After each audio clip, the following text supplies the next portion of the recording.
国南部有一个庄头哦，有民众不满厝边的猫仔常常去因兜的花园，所以提出告诉，法院是判讲猫仔主人着爱赔代票4万外，若搁再违规，卖当搁再处罚。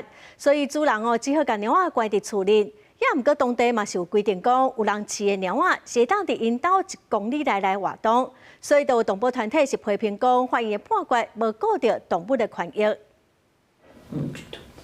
猫仔乌比是饲主多米尼克的心肝宝贝，伊甲其他的乡村猫仔同款，爱伫花园内探险，试过偌落数，也毋过因为并墙到隔壁厝边，几啊摆伫花园隔壁留落脚印排泄物，甚至伫面皮放尿，去互厝边提告。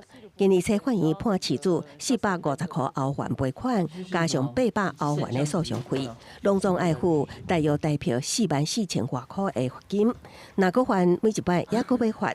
后个月搁要去法庭，可能面临更较悬的罚款。Je pensais très sincèrement, très naïvement que tout allait s'arrêter, que tout était terminé, mais ça a repris. Et cet été, j'ai reçu des mains d'un huissier, une deuxième assignation au tribunal de Béziers. 为着避免去犯，饲主只好将乌米关伫厝内，连自家的花园拢袂当去，都惊一个无细腻个冰墙，这互乌米真无欢喜。若是变大颗，也真郁卒。亲像着封判终身监禁。不过法国乡村法规明定，家猫会当伫住所1公里范围内活动。真侪人会认为判决侵犯猫仔的权益。Ma crainte, c'est qu'effectivement cette décision de justice, qui est une décision de justice grave, va faire jurisprudence et que tous les propriétaires de chats vont être obligés d'attacher leurs chats pour pas qu'ils aillent chez les voisins. Et donc conclusion, c'est une décision qui doit être absolument annulée parce que c'est pas conforme déjà au code rural et c'est pas conforme à l'activité d'un chat qui est normale d'aller chez le voisin et d'aller se promener un petit peu partout autour de son domicile.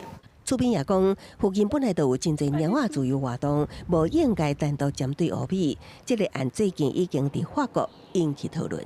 公司新闻是非常评论。